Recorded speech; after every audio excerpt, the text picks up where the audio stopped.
السلام علیکم دوستو آج کل بارشیں نہیں ہو رہی.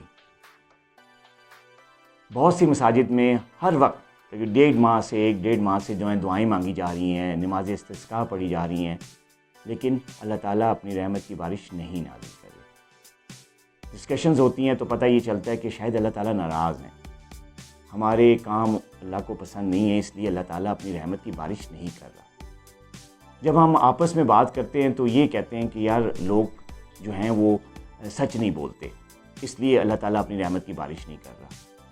لوگ جو ہیں وہ کاروبار ٹھیک نہیں کرتے, لوگ دیانتدار نہیں ہیں, لوگ کرپٹ ہیں, لوگ ایسے ہیں, لوگ ویسے ہیں, اس لیے اللہ تعالیٰ جو ہے وہ ہم سے ناراض ہے. یہ لوگ کون ہیں؟ ہم جب ڈسکشن کر رہے ہوتے ہیں ایک دوسرے سے, ہم کہہ رہے ہوتے ہیں کہ دیکھیں اللہ تعالیٰ کو جو ہے وہ مساجد زیادہ پسند ہیں, بازار ناپسند ہیں. لیکن لوگ جو ہیں وہ بازار زیادہ جاتے ہیں, مساجد میں کم نظر آتے ہیں. تو یہ لوگ کون ہیں؟ کبھی ہم نے اپنے گریبان میں جھانک کر دیکھا ہے کہ ہم مساجد جاتے ہیں؟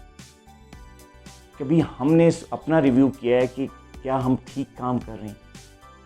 دیکھیے دوستو, دوسروں پہ الزام لگانا, دوسروں کے متعلق بات کرنا بہت آسان ہے. کبھی ہم نے اپنے متعلق سوچا ہے, اپنا ریویو کیا ہے کہ ہم کیسے ہیں؟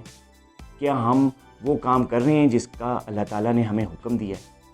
کیا ہم شاپنگ کے ٹائم پہ, بازار جاتے ہوئے, نماز کے ٹائم پہ اپنا سب کام چھوڑ کے مسجد کا رخ کرتے ہیں؟ کیا ہم کاروبار میں دیانتداری سے کام لے رہے ہیں؟ کیا ہم سچ بولتے ہیں؟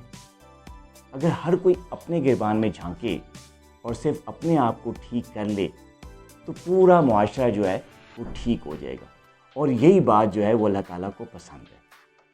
اور اگر ہم سب اپنا ریویو کریں, اپنے آپ کو ٹھیک کر لیں, ہم کاروبار میں ٹھیک طریقے سے دیانتداری سے کام لیں, ہمیشہ سچ بولیں, نمازوں کی پابندی کریں, اور اپنے بچوں کو بھی سیدھے راستے پہ چلنے کی تربیت دیں, ان کو نصیحت کریں, تو سارا معاشرہ ٹھیک ہو جائے گا. میری دعا ہے کہ شاید اللہ تعالیٰ ہم سے خوش ہو جائے, ہمارے کام اس کو پسند آ جائے اور وہ بارش کر دے. اپنا بہت خیال رکھیے. اللہ حافظ.